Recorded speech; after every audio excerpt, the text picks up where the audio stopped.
कैंसरियन कैसे हो आप लोग। हम करने वाले हैं love tarot cards reading, love tarot cards prediction. और इसमें मैं आपको बहुत ही डिटेल में चीज़ें बताने वाली हूँ, चाहे वो फिर आपकी एनर्जीज़ हैं, आपके पर्सन की एनर्जीज़ हैं, ठीक है। अगर जस्ट रिलेशनशिप में हो तो भी आपके पर्सन की एनर्जी बताऊंगी, अगर आप शादीशुदा हो तो भी आपके पार्टनर की एनर्जीज़ मैं आपको बताऊंगी डिटेल में। उसके साथ साथ ये भी देखेंगे जो आप में से लोग न्यू रिलेशनशिप स्टार्ट करना चाहते हैं, कोई प्रपोजल आया है या किसी को प्रपोजल देना चाह रहे हो तो अभी का टाइम कैसा है, और प्लस एंजल्स आपको क्या गाइडेंस देना चाहते हैं, ठीक है। तो टोटली चीज़ें हम यहाँ पे डिटेल में देखेंगे। अगर आप नो कॉन्टेक्ट सिचुएशन में हो तो उसके लिए मैंने अलग से एक डिटेल रीडिंग जो है ना बना के अपलोड करी भी है चैनल पे वीडियो, आप उसको चेक कर लेना। अगर आप नो कॉन्टेक्ट सिचुएशन में हो तो यहाँ पर इस वीडियो में ऐसी कोई एनर्जीज मैं नहीं बताने वाली जो लोग नो कॉन्टेक्ट में है, तो उसके लिए अलग से मैंने वीडियो अपलोड कर दिया, उसको चेक कर लो। बाकी आप लोग मेरे चैनल पे न्यू हो तो सब्सक्राइब ज़रूर करना ताकि आने वाली वीडियोस की नोटिफिकेशन आप तक पहुंच पाएँ। कुछ भी जानना चाहो व्हाट्सएप मैसेज कर सकते हो, नंबर इसी वीडियो के डिस्क्रिप्शन बॉक्स में ऐड है। और वीडियो को लाइक करना भी मत भूलना, चाहो तो कमेंट कर सकते हो, कोई भी टॉपिक सजेस्ट करना चाहो तो कर सकते हो। तो चलें स्टार्ट करते हैं आपकी खुद की एनर्जी के साथ। देखते हैं कि आपका माइंड, आपके इमोशंस, आपकी खुद की फीलिंग्स क्या हैं, ठीक है। आप अपनी लव लाइफ में, आप अपने रिलेशनशिप वाली साइड पर क्या सोच रहे हो।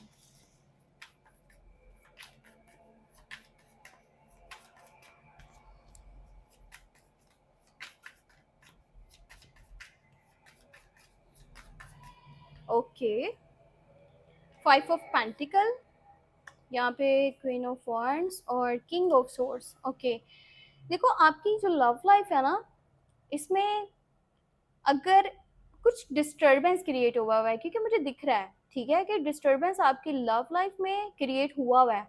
अब चाहे इश्यूज जो है ना वो पैसे के प्रॉब्लम्स की वजह से हैं, मनी से रिलेटेड इश्यूज चल रहे हैं, या फिर किसी की सेहत से रिलेटेड इश्यूज वगैरह हैं, घर पे कुछ प्रॉब्लम्स चल रहे हैं, तो वो जो चीज़ें हैं ना वो आपकी लव लाइफ के ऊपर इफेक्ट कर रही हैं, आपके रिश्ते के ऊपर इफेक्ट कर रही हैं।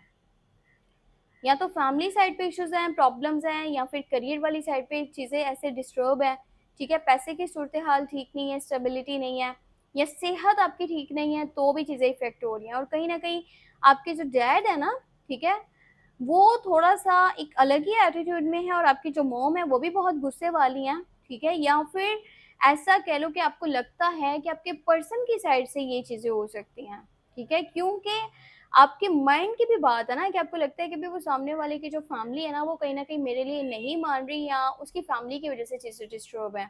ऐसी भी सिचुएशन हो सकती है। अगर आप मेल पर्सन हो ना तो कोशिश करो अपने एटीट्यूड पे ध्यान दो, ठीक है। समटाइम आपके एटीट्यूड की वजह से, ईगो की वजह से, या सुपियोरिटी कॉम्प्लेक्स की वजह से कि मैं जो हूँ मैं ही हूँ, मेरे जैसा कोई नहीं है, मैं सबसे ऊपर हूँ, अपने आप को किंग की तरह ट्रीट करना, वो चीज़ भी रिलेशन को इफेक्ट कर सकती है। और अगर आप फीमेल हो ना, अपने गुस्से को कंट्रोल करो, आपके गुस्से की वजह से भी रिश्ता खराब हो सकता है, ठीक है। बाकी ऐसा लग रहा है मुझे कि आपके दिल में ना किसी चीज़ का डर भी है, कि जैसे कोई पर्सन आपसे दूर हो जाएगा या कोई चीज़ आपसे दूर चली जाएगी, इस तरह के किसी डर के साथ आप जी रहे हो। आपके दिल में बहुत सारी बातें हैं पर आप किसी से शेयर नहीं कर पा रहे, ना तो अपनी फैमिली से कर पा रहे हो, ना फ्रेंड से, ना रिश्तेदार से, किसी से क्लोज वन से कोई बात आप शेयर नहीं कर पा रहे। यहाँ तक कि कुछ ऐसी भी बातें हैं जो आप अपने पार्टनर से, जो आप अपने पर्सन से भी नहीं डिस्कस कर पा रहे, बताना चाहते हो पर हिम्मत नहीं हो रही, या कहीं ना कहीं आपको ऐसा लगता है कि वो पर्सन नहीं समझेगा, तो फिर मेरा बताने का भी फायदा नहीं है। इस तरह की भी जो है ना सिचुएशन हो सकती है। मैं आपको बताती हूँ जिससे आप कनेक्टेड हो रिलेशनशिप में, उस पर्सन की एनर्जी क्या है।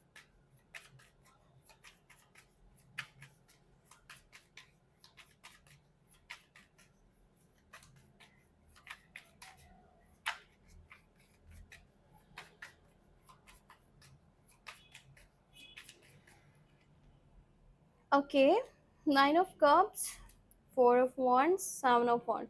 अच्छा देखो, ये पर्सन जो है ना ये आपके साथ सच्चे दिल से जुड़ा हुआ है, ठीक है। इसकी छोटी से छोटी खुशी भी ना तब तक ही है लाइफ में जब आप इसके साथ कनेक्टेड हो, मतलब आपसे बातचीत हो रही है तो तब तक सारी चीज़ें बैलेंस है, सब कुछ ठीक चल रहा है। जब आप इससे दूर हो जाते हो, इसके लिए सबसे बड़ी से बड़ी खुशी भी कोई मायने नहीं रखती। ये अपनी ज़िंदगी की हर खुशी आपके साथ इंजॉय करना चाह रहा है, और ये पर्सन की ख्वाहिश है कि आप इसकी लाइफ में परमानेंट आ जाओ, यानी कि ये शादी से रिलेटेड चीज़ें सोच रहा है, ये बहुत ज़्यादा सीरियस नोट पे चीज़ें लेके चलना चाह रहा है।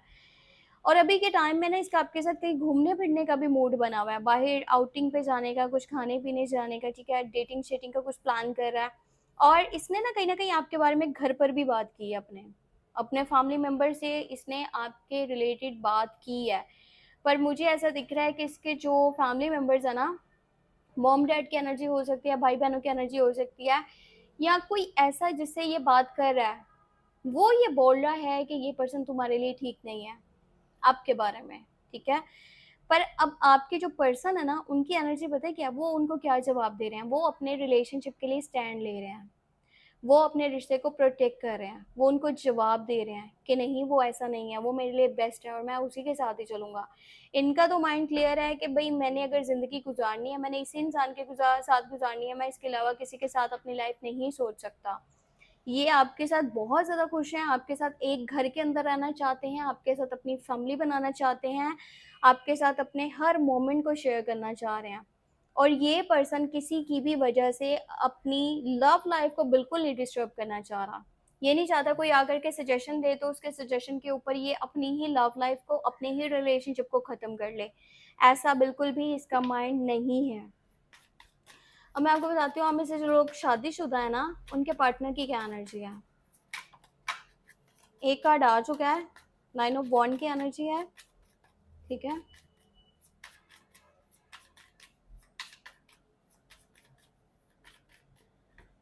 ओके, 9 ऑफ वॉन्ड, टॉवर और 3 ऑफ वॉन्ड्स।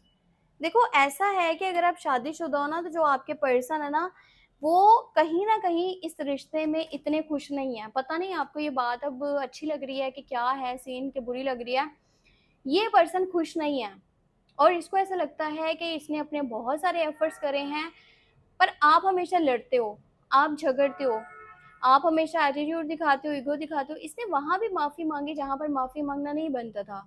इसने अपनी फैमिली को भी अपने अगेंस्ट कर लिया, अपना करियर भी इग्नोर कर दिया, अपनी सेहत को नहीं देखा, किसी चीज को नहीं देखा, बस ये रिश्ते को बचाना चाहता था। पर अब कहीं ना कहीं ये थक चुका है, ठीक है। इसको ये है कि सामने से जब पॉजिटिव एफर्ट्स मुझे दिख नहीं रहे ना, तो फिर मैं क्यों यहाँ पर रुकूं, ठीक है। मेरा क्या काम है कि मैं ही जो है ना सारी जिम्मेदारी निभाता जाऊँ, मैं ही अपने सर पे बोझ लेके चलता जाऊँ। कोई नहीं चलना चाह रहा मेरे साथ, तो फिर मैं क्या कर सकता हूँ। ये समझ लो कि अपनी 100% इसके अकॉर्डिंगली इसकी एफर्ट्स हैं, ठीक है। और इसको ऐसा लगता है कि अब ये रिश्ता वर्क नहीं करेगा, अब चीज़ें आगे वर्क नहीं करेंगे, रिश्ता नहीं चल सकता आगे, इसका कोई फ्यूचर नहीं है। और इसको कहीं ना कहीं इसके ख़त्म होने का बहुत ज़्यादा डर है, क्योंकि टावर आ चुका है। इसको ये है कि अगर अब ये एफर्ट करना इसने बंद कर दी ना, तो समझ लो फिर तो ख़त्म ही है ना, क्योंकि आपकी तरफ से उसे एफर्ट्स नहीं दिख रही है। अगर अभी तक कुछ चीज़ें टिकी हुई है ना, तो वो इसकी वजह से हैं। इसको ऐसी एनर्जी फील हो रही है और इसकी कुछ गलतियों के ऊपर भी इसको बहुत ज़्यादा बुरा लग रहा है, अगर इसकी तरफ से हुई थी। और यही चाहता है, चाहत इसकी यही है, कोशिश कि रिश्ता हमेशा बना रहे, आगे फ्यूचर अच्छा हो। पर इसको ये है कि अब मतलब नहीं लग रहा कि ये चीज़ें वर्क करेंगी या आगे कुछ चलेगा, ठीक है। ये समझ लो, अगर आप यहाँ पर किसी किस्म की गलती कर रहे हो ना, तो अब आपको एफर्ट करना पड़ेगी, नहीं तो ये रिश्ता जो है ना, इसको फिर कौन प्रोटेक्ट करेगा। जब वो पर्सन भी पीछे हट जाएगा और उसको ऐसा भी लग रहा है कि आप भी एफर्ट नहीं कर रहे हो, तो अगर उसको ऐसा लग रहा है कि आप एफर्ट नहीं कर रहे हो, तो सोचो आप कहाँ पर कौन सी चीज़ जो है ना आपकी साइड से कमी है, जिसको ठीक करना ज़रूरी है। क्योंकि इंसान अगर ईगो में आ जाता है तो ईगो में ख़त्म होती है चीज़ें, बनती नहीं है, ये याद रखना। अब मैं आपको बताती हूँ, अगर कोई आप में से सिंगल है, न्यू रिलेशनशिप बारे सोच रहे हो, तो क्या सिचुएशन है। ओके, तो आप में से कोई एज में छोटा है, ठीक है, या फिर ऐसा प्रपोजल आपके पास आने वाला है या आ चुके जो एज में छोटे हैं, ठीक है, 6 माह, 1 साल, 2 साल। वो पर्सन आपसे छोटा है, चाहे एक दिन की एनर्जी कह लो, वो इंसान आपसे छोटा है एज में, पर आपसे बहुत ज़्यादा प्यार करता है और आपकी तरफ अट्रैक्ट हो रहा है। और आजकल में आपकी बातचीत या तो स्टार्ट हो चुकी है या होने वाली है। और इसके साथ अगर रिलेशनशिप आपका बन गया ना, तो वो रिलेशनशिप बहुत आगे तक जाएगा, ठीक है। क्योंकि ये पर्सन लॉयल है, ये पर्सन दिमाग की जगह दिल से सोचने वालों में से है। ज़्यादा बातें करता है, मतलब एक बार बात स्टार्ट होगी तो बातें ही करता जाएगा, बातें ही करता जाएगा। पर ऐसा नहीं है कि घुमा फिरा के बात करे या बहुत सोच सोच के बात करे। तो जो ज़्यादा सोचते हैं ना, वो फिर चीज़ों को मतलब इनोसेंट वे में नहीं होता कुछ भी, ठीक है। फिर वहाँ पर बहुत सोची समझी चीज़ें होती हैं मिच्योर लेवल पे, और ऐसे लोग हर चीज़ को, एक एक पॉइंट को ना ज़िंदगी में नाप तोल करके करते हैं। Moon, high priestess, 9 of swords. देखो आपका रिलेशनशिप जो है ना, आज भी और आने वाले डेज में भी अगर किसी की वजह से खराब होता है तो या तो वो थर्ड पार्टी सिचुएशन है, या आपके फैमिली मेंबर्स हैं, या फिर आपके पार्टनर की तरफ से कुछ और लोग होंगे, क्योंकि आपकी खुद की एनर्जी ये नहीं हो सकती। तो कोशिश करो या तो किसी की बातों में ना आओ, या फिर अपनी आंखों से देखने की कोशिश करो कि भाई क्या सही है। अगर आपको कोई गुमराह कर रहा है, आपको अपने को लिए चलाना चाह रहा है, तो ये आपकी गलती है, ठीक है। तो अपने रिलेशन को प्रोटेक्ट करना ये आपकी खुद की जिम्मेदारी है, कल को आप किसी और को ब्लेम नहीं कर सकते। बाकी वीडियो को लाइक जरूर कर देना, चैनल पर न्यू और सब्सक्राइब कर लेना ताकि आने वाली वीडियोस का नोटिफिकेशन आपको मिल जाए। अपना बहुत सारा ख्याल रखना, टेक केयर, बाय।